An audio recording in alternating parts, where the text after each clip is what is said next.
Hello friends, welcome my কিচেনে। আজকে চলে এসেছি কুমড়ো শাকের রেসিপি নিয়ে। একদম মশলা ছাড়া এই রেসিপিটি তোমাদের সাথে শেয়ার করছি।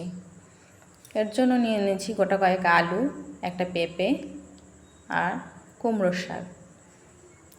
আলুগুলোকে আমি হালকা ছিলে নেব, এটাকে পুরো ছুলবো না। খোসা ছাড়িয়ে নিয়ে পাতলা পাতলা করে কেটে নিয়েছি পেঁপেটাকে, কেটে নিয়েছি আলু এবং কুমড়ো শাক।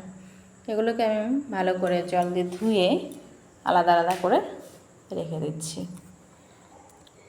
ডাঁটা আর পাতাগুলো কিন্তু আমি আলাদা কাটছি।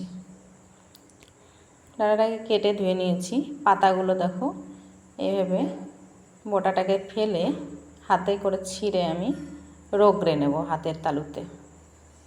এতে কি হয়, এর যে আলগুলো থাকে এগুলো রগড়ে নিলে পরে চলে যায়। তারপরে এগুলো ভালো করে জল দিয়ে আমি ধুয়ে নেব। এদিকে একটি কড়াইতে জল বসিয়ে দিয়েছি, জল গরম হয়ে গেছে। এর মধ্যে ছেড়ে দেবো কেটে রাখা আলু এবং পেঁপে।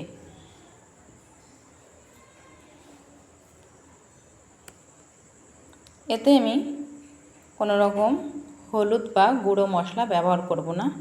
দিয়ে দেব অল্প নুন, তারপরে ঢেকে রাখবো। আলু এবং পেঁপেগুলো 70% সেদ্ধ হয়ে গেলে এর মধ্যে দিয়ে দেব কেটে রাখা কুমড়োর ডাঁটাগুলো। তারপরে কাঁচা লঙ্কা দিয়ে নেড়ে চেড়ে আবারও ঢেকে দেব মিনিট 5 জন্য। 5 মিনিট পরে ঢাকা খুলে এর উপরে ছড়িয়ে দেব কুমড়ো